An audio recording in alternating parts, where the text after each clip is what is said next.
Kim, willing palitan si Sian.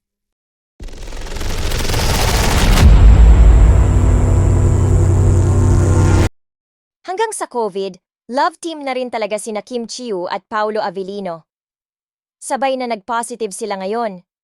Kaya sa ginanap na MediaCon para sa successful serye nila, ang linlang, via Zoom lang nakausap ng media ang dalawa. Habang present naman sa Dolphy Theater, ang dalawa sa cast na sina Maricel Soriano at Reyes Matias, ang mga direktor na sina Direk FM Reyes at Direk Jojo Sagim at ang writer nito.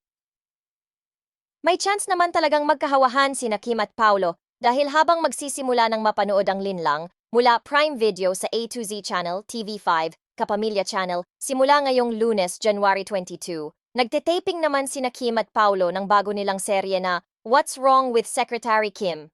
Ano, buhay pa rin po ang COVID, say ni Kim. Kaya tinamaan po kaming dalawa.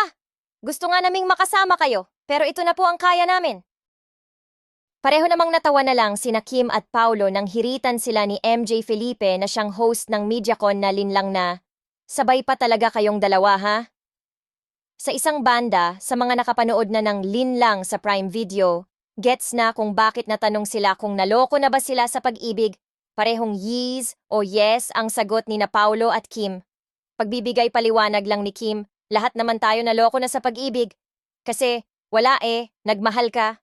Siyempre, na-shoot ka sa mundo ng kalokohan. Pero, that's part of life. That's part of growth. Embrace the pain and learn something from it. Positibo pa rin si Kim pagdating sa pag-ibig. Sa kabila ng kinahinatnan ng relasyon niya kay Sian Lim, willing pa rin daw si Kim na ma-in love muli. Aniya? Oo naman! Hindi man sa ngayon muna. Hopefully, next months to come. Natawa ito at sinabi na, next years to come. Pero, bakit nga ba naniniwala pa rin talaga siya sa pag-ibig?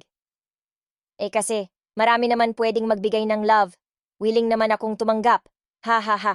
Basta, kasama sa buhay yon. I-embrace nating lahat, pakli niya.